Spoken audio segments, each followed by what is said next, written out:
Hey, what's going on, everybody? Welcome back to the channel. And as you can see, we are here back in the shop at home. Feels good to be at home. I finally got to be back with my wife and Riley. So that felt great, but it also felt great to fish on Championship Saturday. So yeah, I just wanted to do a real quick recap video of how everything went, which most of you, if you've been following the tournament, you kind of saw how Saturday went. Unfortunately, it did not go well. It was not a good day of fishing, which, you know, honestly, I kind of knew that that was a very, very real probability. It wasn't just a possibility. I actually, based on the wind conditions, really expected it to be a tough day. I didn't expect it to be a one fish day. I only came in with one fish for, I think it was 215. Yeah, so brutal day, not the way I wanted to end the tournament, but if you're gonna have a bad day where you catch one fish, you better do it on the third and final day when you already made the top 10 and the lowest you can sink to is 10th place. And that's exactly where we ended up. So the competitive side of me is pretty irritated about how poorly I did yesterday. But you know, the side of me that was just happy to make a top 10, you know, can live with it. But anyways, essentially the way it all went down, and we'll kind of talk about the whole event, because you know, it was just a wild one. You know, I had that one spot, and I talked about it in like the practice recap videos about how this one spot is a potentially tournament winning area. It was essentially a shallow shell bar, shell bed that just was loaded with big giant smallmouth. And I didn't really even know how a great of a spot it was until day two, when I could actually fish it, when the fish were actually there. And one of the biggest issues with that spot, especially when you have a shallow shell bed like that, is it's very current dependent, and it's also very susceptible to you know, adverse conditions. So if you get muddy water, fish don't like to be in that type of shallow water area when the water gets really super dingy. They tend to kind of spread out and not get you know, sucked to that shell bed. And without the proper current to position the fish and group them up on that spot, they're just not there at all. And that's kind of what I experienced on day one and day three.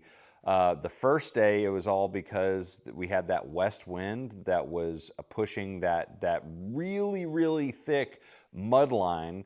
I could see it from practice. It was like this straight mud line where you had, you know, clear stained water, you know, where the shell bed was, and then in the you know, bay or creek next to it, it was just straight yoo-hoo, you know, chocolate milk.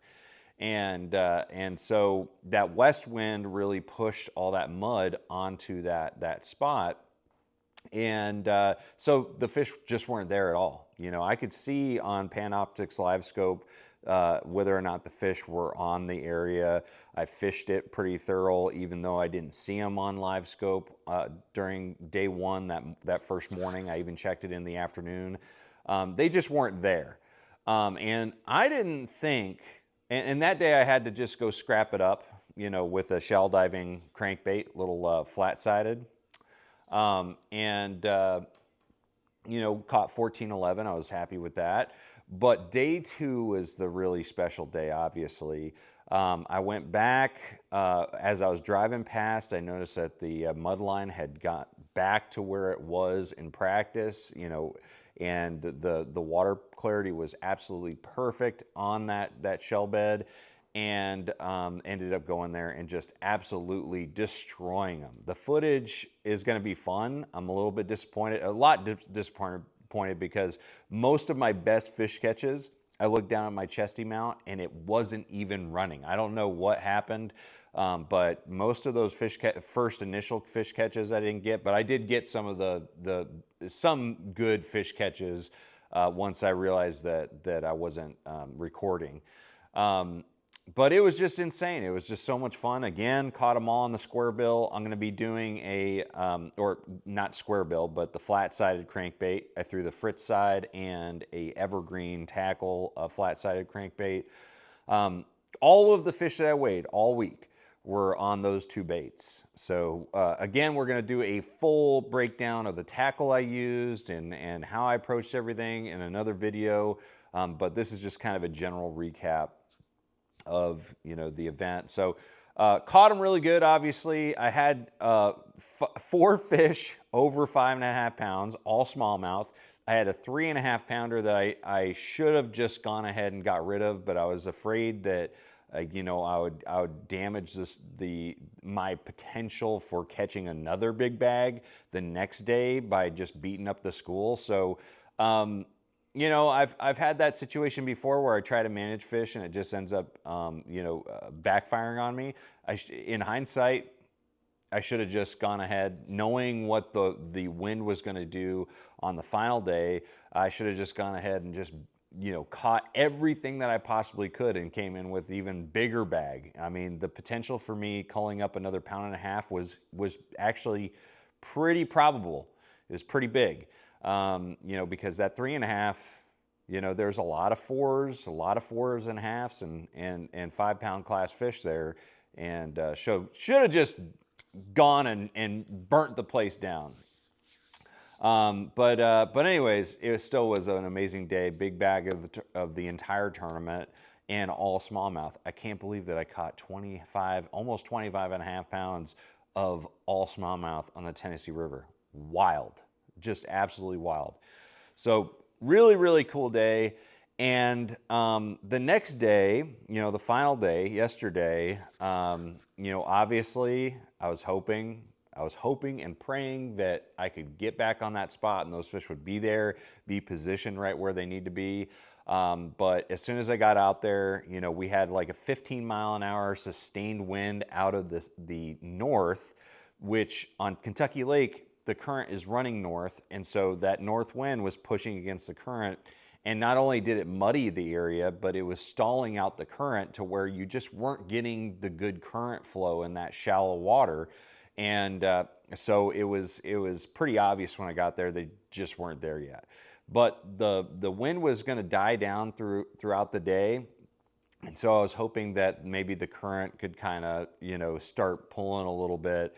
And when I went back the second time, you know, I kind of went out and tried to go catch them on the flat-sided crankbait. I caught the one fish that I weighed doing that. And then I came back about an hour and a half later and you know, I thought they were starting to group back up there. You know, I could see some fish on Panoptics moving around. They were probably carp or, you know, a big gizzard shad or something like that.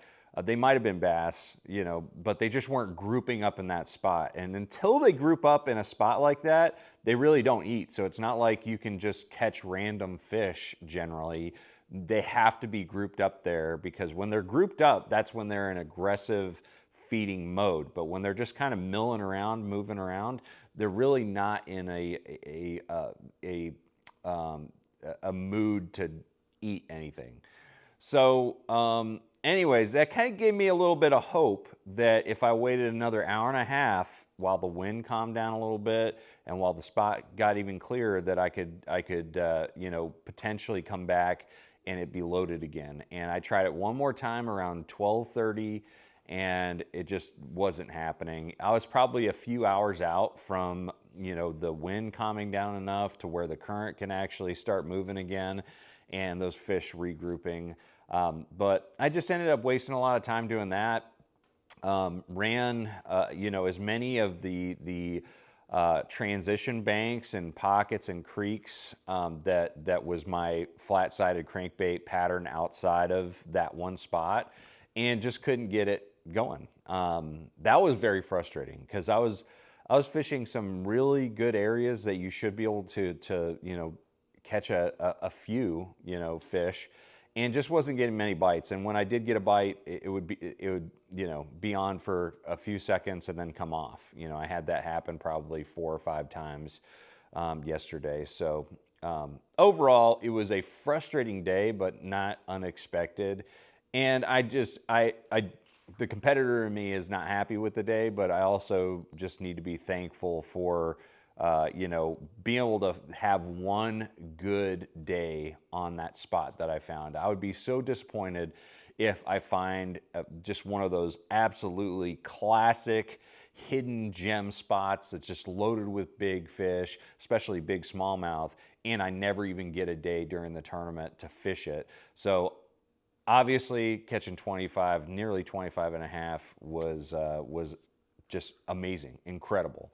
But anyways, guys, I just wanted to do a recap. I really appreciate everybody's messages, all the texts, all the you know, just all the people reaching out was incredible. It felt really good to have a top 10. This was actually my first top 10 in the Opens. You know, in FLW and MLF, I averaged about 1 in 4 tournaments I'd get a top 10, but in the Opens, for some reason, I always have like one bad day that keeps me out of the top 10, and so it felt really good to kind of, you know, get that out of the way and have some top 10s, so, or have a top 10. So let's keep it rolling. I mean, that was a big motivator. I mean, I'm really excited about, you know, keeping this going. I have a lot to learn on the forward-facing sonar side. That's gonna be a really important factor in the upcoming events. But I've got that competitive fire right now that's burning pretty hot, and I'm excited to get back out there. But for now, I'm excited to be home with the family. So it's going to be a busy March. The next few weeks are going to be crazy. We got Riley's birthday coming up. We got the Classic. We got trip to St. Jude for scans, and then we got the next event. I'm going to be on the water maybe 1 or 2 days this entire month, outside of, you know, the end of the month when I get to go fish the Norfolk tournament. So, anyways, guys, thanks so much for keeping up with everything, and it was a blast.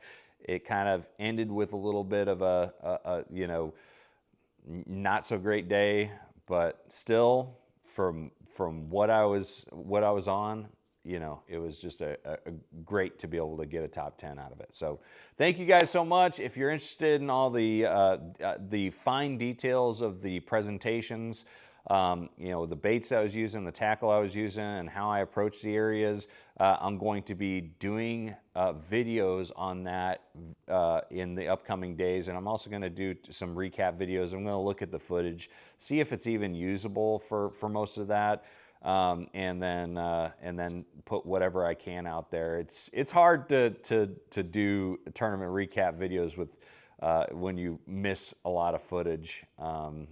You know, like I did on day 2. So we'll see. But anyways, guys, thanks for watching. Thanks for keeping up. Thanks for all the encouragement. Thanks for everything. And I'm going to see you guys out on the water. Make sure you trust the process.